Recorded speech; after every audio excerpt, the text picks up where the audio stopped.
علال مس نقص عركي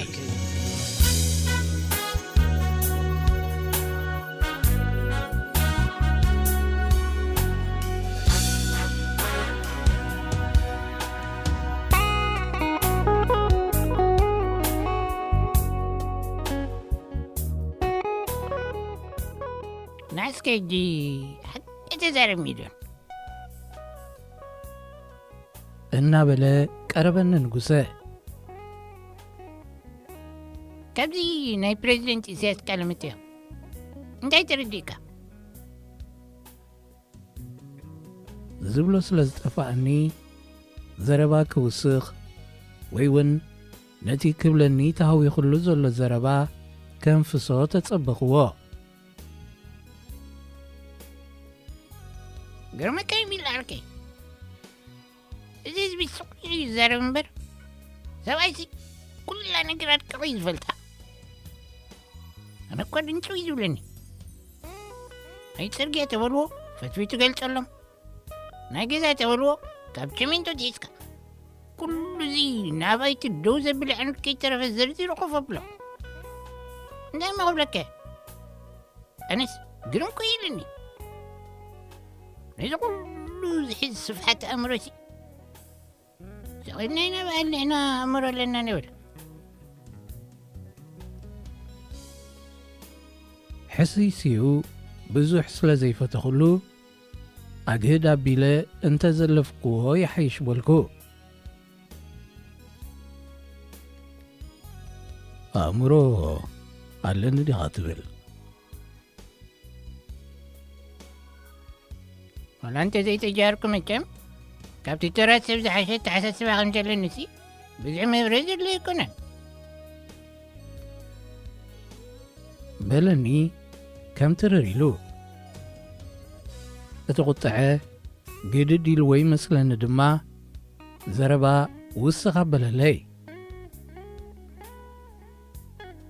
بساقي هنقول عليني وعلى دخل لا تقبرين أمرينك أكوراريون تمليسون عيكة تكع مفتانون رئيه كاركاري لسحاقو لأن ناتينات كان مصنح لنا لا يود أفهم عنقول قنا كتكعدي تقيلني غاكي بلني عينين هتأمتا عدل أي رغبكم نمبر أوتي إيه مزينة من أقركو هانيرة في الشخيلة بالكوا أي تحقو سلين هاي السؤال كلون دا تقول نمبر أبتي كجلس كلون تسوي الكاسي كنا نقريز برالك كساجي كله قبل تسنحي تسبق دولي تيمبر ترقانا بتكبر أي بيت سحنان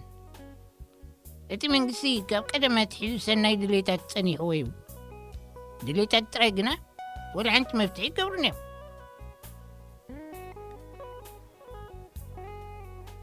الزمستير زي كابتي سفح أمروت أوت كاريغا رغيب كيف قبل ما قبل كجو بدي تسبق دوليت عبوتو كله حجي كمي غير كاتكبر أو تقبرو كله بزرير أبو أمرو يسئل وزلو نزاقر كمي كم زحال ملاكوا كزارب كله خطريو بكا كلها تم ماستر بلان بلا أبرش كوفي لازلا انطيت بالودي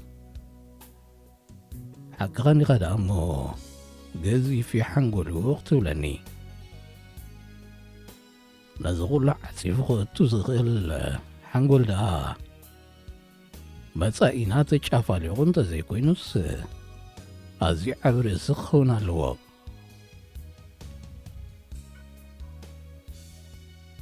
لا تغى نقول نقري في خرداك نقعد كل الكدلي تغنك سمع إرترا لمي ليتن محل تنزعل من الأنبر ኣብ ደገ ዘሎ ካዝናታት ዝምልእ ሰብ ኣይኮነን ዘድልያ ሕሰብ በስኪ ናይ ወዲ ኣፎም ተመክሮ ስራሕ ንርእሱ ሲ ብቐሊል ዝርከብ ሃብቲ እዩ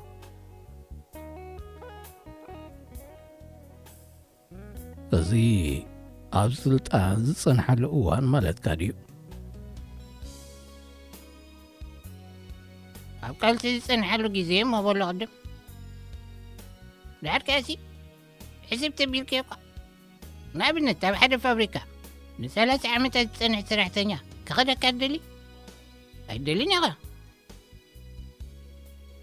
ዝኸፈልካ ኸፊልካ ኢኻ ክትጽንሕ ጥማት ወዲ ኣፎም ካሲ ሕጂ ነዚ ኹሉ ተመክሮ ሒዝዎ ከም ገለ ሕማቕ ከየጋጥምካ ኢኻ ስቕልካ ትፈርሕ ትፈልጥ ኣነ ሓንሲ እንታይ እንዳበልኩ ከም ዝፈርሕ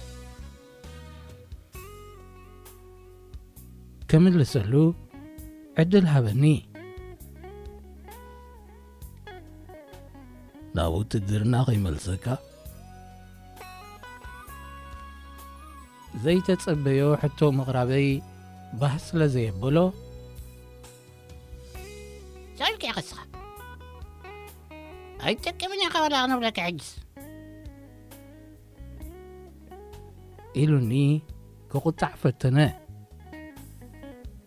ሰሓቐይ ርዩ ግና ፍሽኽታ መለቆ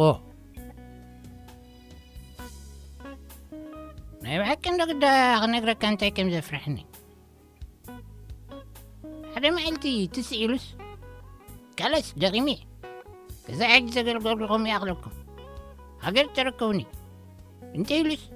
እንታይ ዝግበሩ እንዳበልኩ ከየ ዝጭናቕ ካባኻ ትፍለየኒ ሚል ዓርቀይ እዚ ሓሳብ እዚኣ ኩሉ ግዜ ተጨንቐኒ የላግጸለይ እንተዝነበር ተመነኹ ንጉሰ ግና ኣብ መንፈስ ላግጸ ዘይኮነስ ኣብ መንፈስ ምሽቓል እዩ ነይሩ ኣእምርኡ ይስሕት ከይህሉ ኢለ ተጠራጠርኩ እንተኾነ መርሓ ሃገርና እውን ኣእምርኡ ስሒቱ ከይከውን እናበልኩ ጠራጠረ ስለዚ እቲ ሽግር ምሳይ ዘለውን ክኸውን ይኽእል እዩ ኢለ ንነብሰይ እውን ክጥርጥር ድንዕ በልኩ ነዚ ጽሉል መሳሊ ንጉሰ ተመሊሰ ጠመትክዎ ናይ ጽላለ ምልክት ግና ሰኣንኩሉ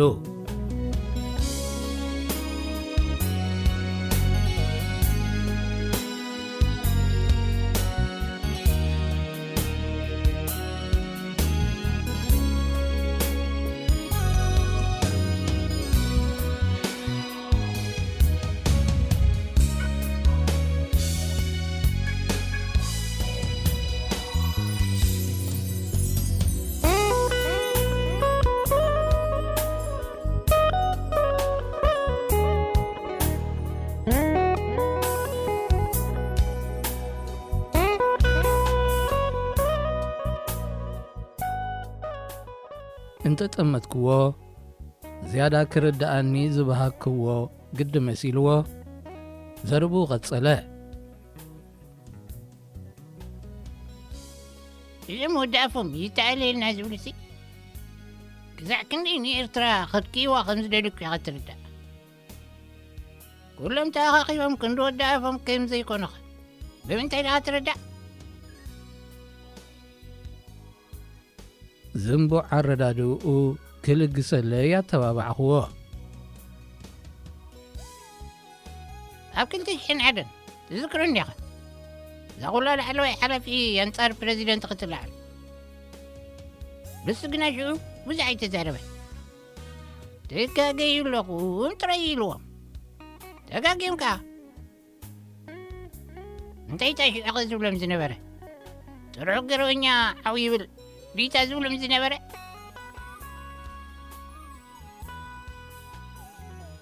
ክሕግዞ ተጸበየኒ ዘቕጣይ ከይዓጀቦ ቀጸለ ንሳቶም እኳ ሽዑ ሓሳባቶም ዝነበረ ኩላትና እንተኾይንና ህዝቢ ኤርትራ ካብ ንዕኡ ንዓና ክመርጽ እዩ ዝብል እምነት እዮም ኣሕዲሮም ካብ ድቃሱ ከም ዝተበራበረ ዓይነት ኮይነ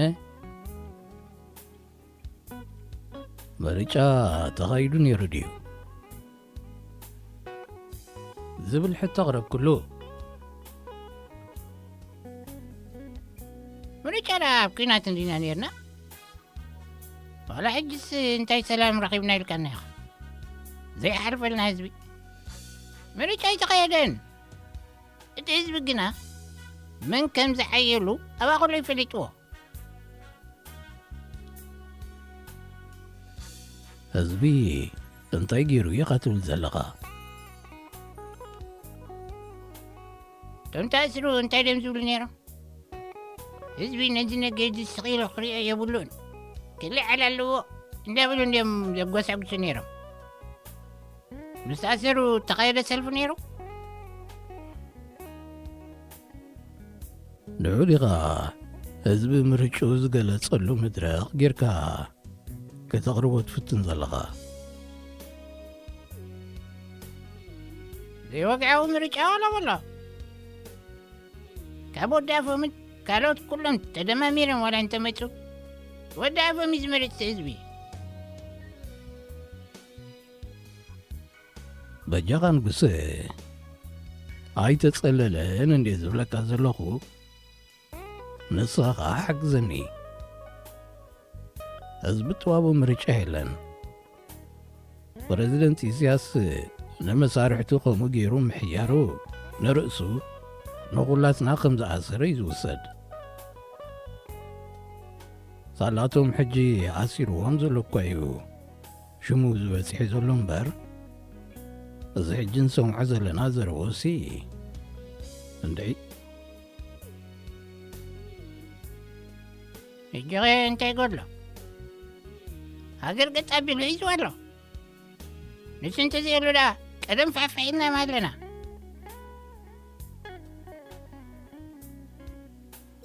ኣንታ ዞም ኣምለኽቲ ኢሳያስ እንታይ ዝመስለ ጽልኢ ኣብ ልዕሊ ኤርትራ እዩ ዘለኩም በስ ብዘይቡ ሓንቲ ጥቕሚ ከም ዘይብልና ከተምስሉና ጥራይ ትጽዕሩ ብሓደ ሰብኣይ ዝተዓቀበ ሓድነትን ዶባትን እዩ ዘለና ከምኡ ዋላ ተዘይበልካሲ ምዝዕሉ ተጸቦተሲ ንሱ ዘዋፃና ማለት እዩ